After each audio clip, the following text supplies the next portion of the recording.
Hi everyone, ತುಂಬಾ ಸಿಂಪಲ್ಲಾಗಿ and ಟೇಸ್ಟಿಯಾಗಿ ಮಟನ್ ಲೆಗ್ ಸೂಪ್ ರೆಸಿಪಿ ಯಾವ ರೀತಿ ಪ್ರಿಪೇರ್ ಮಾಡ್ಕೋಬೇಕು ಅನ್ನೋದನ್ನು ನಿಮ್ಮ ಜೊತೆ ಶೇರ್ ಮಾಡ್ತಾ ಇದ್ದೀನಿ. Welcome to the next channel. ನೀವು ಫಸ್ಟ್ ಟೈಮ್ ನನ್ನ ಚಾನಲ್ ನೋಡ್ತಾ ಇದ್ದರೆ ಪ್ಲೀಸ್ ಲೈಕ್ ಮಾಡಿ, ಶೇರ್ ಮಾಡಿ, ಹಾಗೆಯೇ ಸಬ್ಸ್ಕ್ರೈಬ್ ಮಾಡ್ಕೊಳ್ಳಿ. ಇದಕ್ಕೋಸ್ಕರ ನಾನು ಫಸ್ಟ್ ಒಂದು ಕುಕ್ಕರ್ನ ತೊಗೊಂಡಿದ್ದೀನಿ. ಕುಕ್ಕರಲ್ಲಿ ವಾಶ್ ಮಾಡ್ಕೊಂಡಿರೋಂಥ ಮಟನ್ ಲೆಗ್ಸ್ನ ಕೂಡ ಆ್ಯಡ್ ಮಾಡಿದ್ದೀನಿ. ಇದ್ರ ಜೊತೆನೇ ನಾನು 2 ಲೀಟರ್ ನೀರನ್ನು ಕೂಡ ಸೇರಿಸ್ಕೊಂಡಿದ್ದೀನಿ. ಈಗ ಅರಿಶಿನ ಪುಡಿ 1/4 ಟೀ ಸ್ಪೂನ್, ರುಚಿಗೆ ತಕ್ಕಷ್ಟು ಉಪ್ಪನ್ನು ಕೂಡ ಆ್ಯಡ್ ಮಾಡಿಕೊಂಡು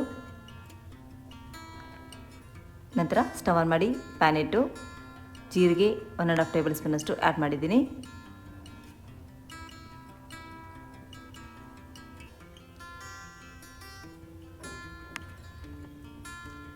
ಕಾಳು ಮೆಣಸು ಅರ್ಧ ಸ್ಪೂನಷ್ಟು ಆ್ಯಡ್ ಮಾಡ್ಕೊಂಡಿದ್ದೀನಿ.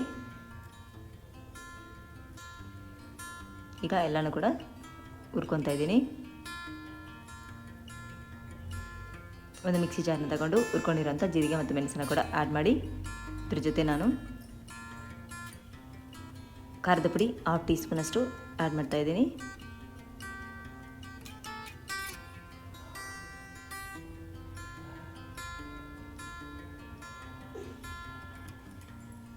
ನಂತರ ಬೆಳ್ಳುಳ್ಳಿನ ಆ್ಯಡ್ ಮಾಡ್ಕೊತಾ ಇದ್ದೀನಿ.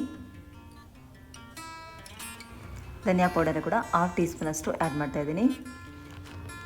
ಇಷ್ಟೇ, ಇದನ್ನೆಲ್ಲನೂ ಕೂಡ ತರತರಿಯಾಗಿ ರುಬ್ಕೊಂಡು ರೆಡಿ ಮಾಡಿಟ್ಕೊಂಡಿದ್ದೀನಿ. ಈಗ ರುಬ್ಕೊಂಡಿರೋಂಥ ಈ ಇಂಗ್ರೀಡಿಯೆಂಟ್ಸ್ನ ಕೂಡ ಮಟನ್ ಲೆಗ್ಸ್ ಜೊತೆ ಆ್ಯಡ್ ಮಾಡ್ತಾ ಇದ್ದೀನಿ. ಎಲ್ಲನೂ ಕೂಡ ಚೆನ್ನಾಗಿ ಮಿಕ್ಸ್ ಮಾಡಿಕೊಂಡು ಕುಕ್ಕರ್ ಕ್ಯಾಪ್ನ ಹಾಕಿ 10 ರಿಂದ 15 ವಿಸಿಲ್ಸ್ನ ಕೂಗಿಸ್ಕೋಬೇಕು.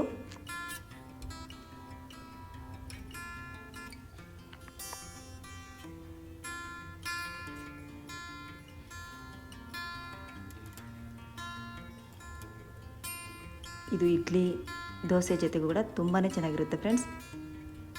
ನೀವು ಒಮ್ಮೆ ರೆಸಿಪಿನ ಟ್ರೈ ಮಾಡಿ, ಯಾವ ರೀತಿ ಬಂತು ಅಂತ ನನ್ನ ಕಾಮೆಂಟ್ ಬಾಕ್ಸಲ್ಲಿ ಕಾಮೆಂಟ್ ಮಾಡಿ. ಇಷ್ಟೇ friends, mutton leg soup recipe ಮಾಡೋಂಥ ವಿಧಾನ. Thank you so much for watching. Bye friends.